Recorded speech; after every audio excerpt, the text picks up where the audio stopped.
அனைவருக்கும் வணக்கம். சற்றுமுன் வெளியான முக்கிய அறிவிப்பின்படி கொட்டி தீர்க்க போகும் கனமழை, மக்களை உஷாராக இருங்கள். கிழக்கு திசை காற்றின் வேக மாறுபாடு காரணமாக தமிழகத்தில் மீண்டும் பல்வேறு மாவட்டங்களில் கனமழை பெய்யக்கூடும் என சென்னை வானிலை ஆய்வு மையம் எச்சரிக்கை விடுத்துள்ளது.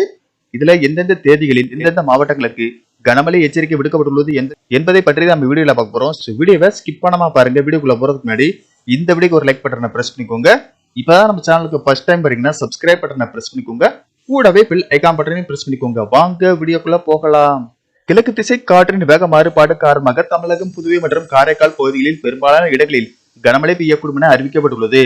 அதன்படி இன்று தமிழகம், புதுவை மற்றும் காரைக்கால் பகுதிகளில் ஓரிரு இடங்களில் இடி மின்னலுடன் கூடிய மழைக்கு வாய்ப்புள்ளதாகவும், மேலும் கனமழை பெய்யக்கூடிய மாவட்டங்களான மயிலாடுதுறை, நாகப்பட்டினம், திருவாரூர், தஞ்சாவூர், புதுக்கோட்டை, சிவகங்கை, ராமநாதபுரம், தென்காசி, திருநெல்வேலி, கன்னியாகுமரி, கடலூர், அரியலூர், திருச்சிராப்பள்ளி, தேனி, திண்டுக்கல், மதுரை, தூத்துக்குடி, காரைக்கால் ஆகிய மாவட்டங்களில் கனமழை பெய்ய வாய்ப்புள்ளது.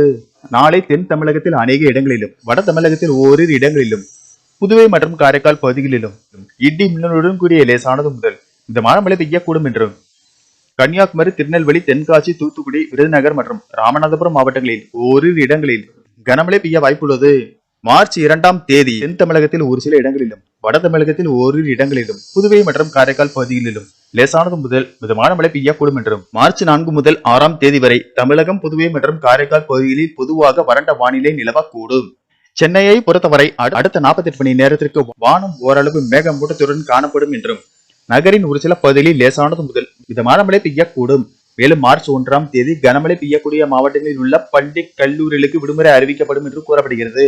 மீனவர்களுக்கான எச்சரிக்கையின்படி தென் தமிழக கடலோர பகுதிகள், மன்னார் வளைகுடா மற்றும் குமரிக்கடல் பகுதிகளில் சூறாவளி காற்று மணிக்கு 35 முதல் 45 கிலோமீட்டர் வேகத்திலும் இடையிடையே 55 கிலோமீட்டர் வேகத்தில் வீசக்கூடும் என்பதால் மீனவர்கள் கடலுக்குள் மீன்பிடிக்க செல்ல வேண்டாம் என்று அறிவுறுத்தப்படுகிறார்கள். நன்றி, வணக்கம்.